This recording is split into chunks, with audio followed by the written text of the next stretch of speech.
Exactement. Exactement.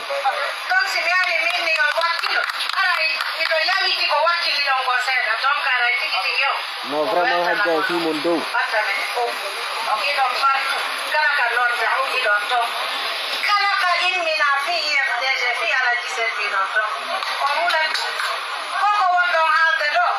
Mi torike onon partagane yewtere nde moƴƴa moƴƴa hande noon mi arano yayro onon ɓe laɓe ɓe hande andu ha honto mi weltani on, andu ha honto duwawoji ɗi mi waɗanta on ɗi hande, andu ha honto fode ya image no weltani on. Mi torike noon Allah yo Allah hokku duuɓi e cellal hagge Halimatu Dalen e mawdi mabɓe El Hadj président Cellou Dalen Diallo, le futur président, le futur champion, le futur Nelson Mandela waɗane noon partagane live on ka vidéo ji mawɗe moƴƴa moƴƴa.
assalamu alaikum jama julɓe mi torike on noon partagene en live meɗen moƴƴa no hannde kadi ka kikiɗe ɗo wawen hiwrade taw arano ɗum taw Hajji Halimatu Dalen Diallo hiwreɗen ɗo kadi présidentiel Dalen Diallo are noon hiwreɗen ɗo hannde kadi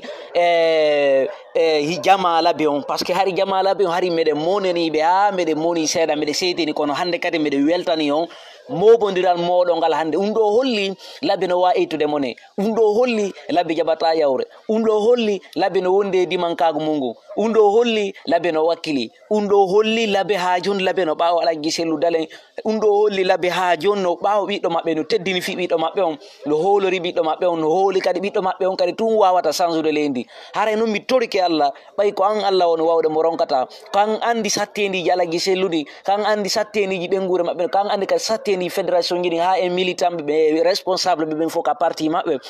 meɗe tori Allah yo Allah hokku Alhaji Sellu taw duuɓi ɗuuɗuɗi yo Allah hokku ɓe duuɓi temeɗɗe yo Allah hokku ɓe duuɓi e cellal yo Allah hokku kadi ɓengu maɓɓe Hajji Halimatu Dalen Diallo duuɓi e cellal mi torike on noon mi torike on mi geeji on partagene en live on ha Hajji Halimatu Dalen hen do live on ha ɓengu maɓɓe Hajji Halimatu hen do live on ha fédération labi on kadi ɓe hen do live on par ce que mbeɗe hooli fédération labi on yiɓe wakkili kamɓe kadi joni noon mi torike Allah ɓay tun Allah no andi ko kanko woni wawde mo ronkata yo Allah hisina e hawnina e kadi sahaba okka Alhaji Sellu laamu okka o ɓiɗɗo maɓɓe mo labe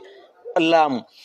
yo Allah fewna en kadi mawɓe men ɓen kadi par ce que meɗe andi mawɓe men ɓe soɓe darike tum meɗe andi leydi ndi hettoto meɗe tori noon Allah na wolugol haalaji gon ton par ce que meɗe andi Hajji Halimatu Dalen ko aden ɓe wakkiliɓe ɓe yeehi programme ji ɗin tout changé maintenant le changement est commencé maintenant le changement a commencé et gare quelques jours programme ji fof arti en ligne Hajji Halimatu Dalen artiriɗi fop majji en ligne est ce que ɗum ɗo goɗɗo no wawi yawde ɗum ɗo goɗɗo ta yaw ɗum ɗo yo Allah hawrinde e sahaba mi torike Allah ɓay ko an Allah woni wawde mo ronkata yo Allah hokku Alhaji Sellu laamu yo Allah hokku Alhaji Sellu laamu o danda ɓiɓɓe leydi ndi heege o danda ɓiɓɓe leydi ndi tampere o danda ɓiɓɓe leydi ndi kadi soñdia o danda ɓiɓɓe leydi ndi engal sécurité o danda ɓiɓɓe leydi ndi engal ñamete mbeɗe tori Allah ɓay tun Allah ko kanko on jippino ndi anna ko kanko tagi maayo ngon e leydi e kammugo fof yo Allah hokku Alhaji Sellu laamu okka Alhaji Sellu laamu okka ɓe kadi duuɓi e cellal okka kadi ɓengu maɓɓe kadi duuɓi e cellal mbeɗe faala han hiide laamu Alhaji Sellu jama on fof no hooli Alhaji Sellu jama on fof no weltaniɓe jama on fof no andi way Alhaji Sellu wawa e change lendi hara noon mbeɗe tori Allah yo Allah hokku ɓe duuɓi e cellal okka ɓe kadi laamu okka ɓengu maɓɓe kadi duuɓi e cellal okka ɓiɓɓe Guinée en fof sutura okka ɓiɓɓe Guinée on fof nunɗal e pottal e pamal ɓe wona ka leydi maɓɓe ɓe wuura ka leydi maɓɓe en tant que leydi goɗɗo mo bonna wala harayma ka leydi makko imo ɗumani ɗum noon feƴƴi andintenen ɗo noon ƴetten konngol ko tawata fédération labi on ha e fédération kubiya on ɓe fop maɓɓe en yii wakkilare maɓɓe nen en yii wakkilare darogo darto maɓɓe on ko ɓe woni ko kakaraji dariɗi ñamoji wakkiliɗi holluɗi kañum wawi monene Moussa ɗi mbeɗe weltani on noon kala ko wontiron ko fode ayima sukamo dinguira ari ɗo hande hiwra gollo onon sukaɓe ɓe laabe hara noon ɓe laabe woto jaɓu yawre few hewta ka meɗen wota en jaɓu programme yiɗin change immoɗen daroɗen dartoɗen koko meɗen laamu ngu hotata laamu ngu waɗi hotigine duuɓi waɗi duuɓi 60 ni ha joni laamu ngu e hande ngu arali Fouta Diallo immoɗen enen kadi wakkilode hen dorde laamu ɓe woli ɗaɗulo fi sendigol piije immoɗen enen kadi no wakkilode heɓe laamu wata reedu ndu feƴƴu yeeso hikkoɗen ɓaawo wata reedu men feƴƴu hikkoɗen ɓaawo immoɗen daroɗen dartoɗen mi toriki Allah yo Allah hokku Alhaji Sellu laamu yo Allah hokku Alhaji Sellu laamu hokka ɓe duuɓi e cellal hokka ɓengu maɓɓe kadi duuɓi e cellal hande noon onon ɓe laabe meɗe weltani on ɗo meɗe weltani on ha meɗe weltani on ɗo onon ɓe laabe hande hari ha hande mi waɗana live spécial fi onon ɓe laabe ɓen kono meɗe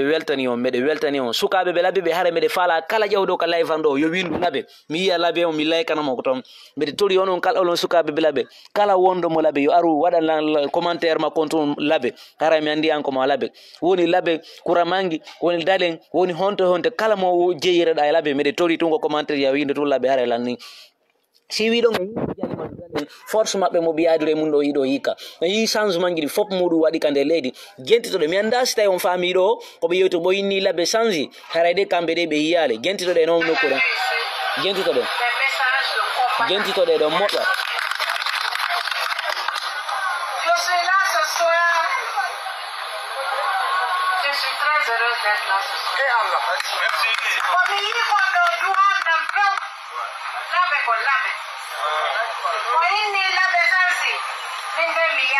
Nunca do.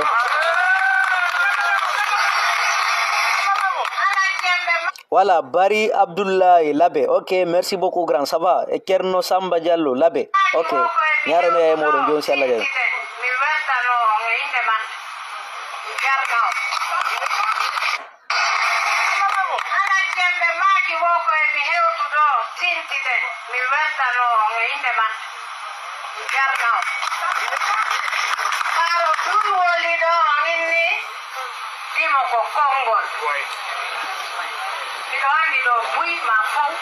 Labe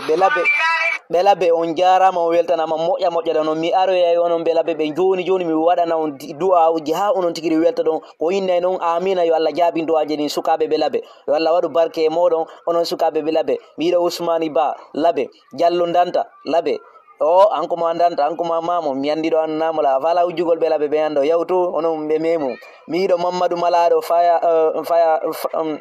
Fafaya Diallo anko ma Fafaya Labe mi andi ɗum noon Labe Mamadou Baylo Diallo Labe Mamadou Saliou Diallo Juntu. Ok, merci beaucoup onon bebe Labe Daka Alassane Diallo Daka. Ok, may ande ko onon mi arani ɗo hande mi arani ɗo onon bebe Labe ɗo moƴƴa non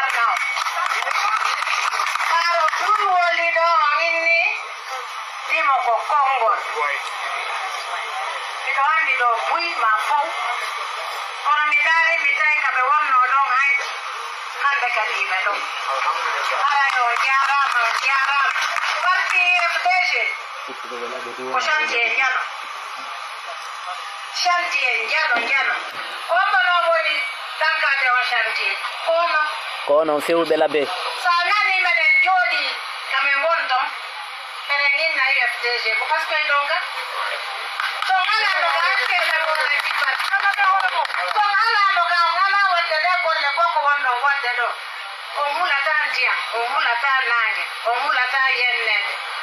ko yiɗuɗon ko hiɗon yiɗi haray noon mi torike o mi jeeji on kala wonɓe ɗo ɓe Labe wonɓe chiffre lanko live am ɗo yoɓe windu tun commentaire ji maɓɓe ɗi Labe ɓe mamumɓe yoɓe windir mamum ɓe mamumɓe mbeɗe aranoyayɓe kadi révélation molanaɗo janggo kikiɗe kamɓe kadi ɓe arɓe jentoyolan janggo si Allah jaaɓi kono mbeɗe toriɓe Labe ɓen kala wonɗo Labe mo Labe on ɗo ka live am ɗo yo windu tun commentaire makko Labe o jokkenira mi anda yanko ma Labe mbeɗe suti kadi commentaire ji moɗon ni on fof moɗon haray noon ko minata yo Allah hokku ala giselu laamu toujours mi firtata ɗum non onon kadi on jaɓa e amina wakkiloɗen partage ana e yewtireji men ni e fof meɗen yo Allah hokku ala giselu laamu danda ɓe ko ɓe huuli kon okka ɓe duuɓi temeɗe ha temeɗɗe ha yeeso kono yo Allah hokku ala giselu laamu sukaɓe ɓe Labe are ɗo noon yewten ɗe balle ɗo ko tawata hippiji no feƴƴa Labe ko tawata mettuno jama o ha kono mi anda si tawi enen fof moɗon woɓɓe mon tawi no hiiɗi ɗum woɓɓe mon ɓe Dalaba kadi noon jippike ɗo Dams Diallo. Ok, bonsoir ɓe Dalaba. Ok, joni noon ƴettende ballal hiiɗo mawɓe men monkubaɓe men nunɗuɓe wakkiliɓe dariɓe dartiɓe Labe ɓen en yii yewtereji maɓɓe ɗen mbeɗe andi ko ɓe wona ɓe ukkede ɗi probléme ni ko ɓe wona ɗo yawede watta jama o yawɓe Labe ɓen watta jama o yaw mokko baɓe ɓe Labe par ce que hiiɗo ɗe balle ɗo fof muɗum ɗe otoji wonaɗe yaltineɗe ɓe yaha naɓa ko ala jiiɓe ɓe Labe ɓen ɓe bonna hakkilleji maɓɓe an tigiri si lanɗo addanima ɗo oto al o kima a wawata salade ɓay hara ko ɓiɗɗo ma ko ɓiɗɗo le ni okkuma kono sa mijidike haray noon mo nangi ɓiɗɗo ma an kadi a wawa yinde akkite ɓiɗɗo an ko ɗin noon minen kadi min landi on yo waɗan men par ce que ɗon andi si ɓe okki on jaɓe si ɗon faala kono yiyeteɓe gonga innon ɓe ko wonno ko wadde wata nangude ɓiɓɓe haysi ko mo baskoto ɓe nangi ɗon haysi ko mo foore ɓe nangi ɗon ko yeetoɓe ey kan on nangata ɓiɗɗo ɓe yawon e hoore toñi addonɗo otoji jonnon min jaɓana on ɗum akkite nanguɓe ɓen akkite min jaɓana on kokkoto men gon kono akkite nangaɓe ɓen aw akkite ɗon wawa yarde noon kono na yo jokkohaji mum jokkohaji mum iɗon andi ɓiɗɗo moɗon ala gisellu iɓe raɗimo ko leyde galle makko ɗe fusama fus e wonon ɓe Labe ɓen mawɓe fof wolala e fuse muɗum senerde naɓude toon sadakaji jaɓon sadakaji ɗi fuse muɗum ala wolde immode daroɗon dartoɗon wolanen senerde ko ɓe nanta wolanen senerde andinemɓe ɓiɗɗo maɓɓe on arta e ɗe balle andinemɓe ɓiɗɗo mo Labe on arta e ɗe balle o arta kadi lagine ɗe balle jam wala kadi ñalla kadi ɓe hendo laamugo si Allah jaɓi mbeɗe tori Allah yo Allah hawrine e sahaba kono si tawi senerde accali probléme wona ɗo memminede on ɗo ko hakkude ñalla ɓe ni sana e ɗum mi toriki Allah onon ɓe mawɓe mon ɓe Labe onon ɓe mawɓe ɓe Labe hooloraɓe ko tawata wawi si goɗɗo si on fewti e goɗɗo innimo o acco waccay ma si o waccali o yirira noon immoɗe daro ɗon wola noon en gonga ko onon min mari ko min fewtata e muɗum